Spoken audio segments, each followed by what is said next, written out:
लग्नानंतर होईलच प्रेम या मालिकेतील पुढील भागात आपल्याला पाहायला मिळणार आहे। काव्या तिच्या वकिलांना फोन करते। काव्या बोलते, हॅलो ॲडव्होकेट किल्लेदार बोलतात का? त्यावर वकील बोलतात, हो बोला, काय काम आहे? काव्या बोलते, मला डिवोर्स हवा आहे, आपण भेटून बोलूया, आता लिहून घ्या। काव्या जेव्हा फोनवर ॲडव्होकेट किल्लेदारांशी बोलत असते तेव्हा पार्थ तिथेच त्यांच्यापाशी असतो। ॲडव्होकेट किल्लेदार पार्थला ॲड्रेस लिहायला सांगतात। काव्या तिकडून फोनवर ॲड्रेस सांगते, GP road, flat number 7, Mohite सदन।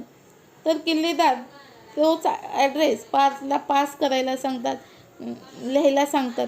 ॲड्रेस ऐकून पार्थ खूप थक्क होतो।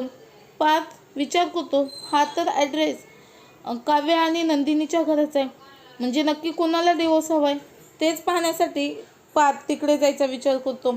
त्यानंतर इकडे पार्थ ॲडव्होकेट किल्लेदारांसोबत काव्याच्या घरी जातो। तर इकडे काव्या दरवाजा उघडते। ॲडव्होकेट किल्लेदार आत जातात आणि त्यांच्या पाठीमागे पार्थसुद्धा जातो। पार्थला पाहून काव्याला खूप मोठा धक्का बसतो। तर येणाऱ्या भागात डिवोर्सचं सत्य पार्थसमोर येणार का? जेव्हा पार्थला समजेल काव्यालाच त्याच्यापासून डिवोर्स हवा आहे, तेव्हा तो कशा प्रकारे रिॲक्ट करणार हे येणाऱ्या भागातच समजणार आहे। तर असेच मालिकेचे डेली अपडेट पाहण्यासाठी आपल्या चॅनलला सबस्क्राईब करा आणि व्हिडिओला लाईक करा।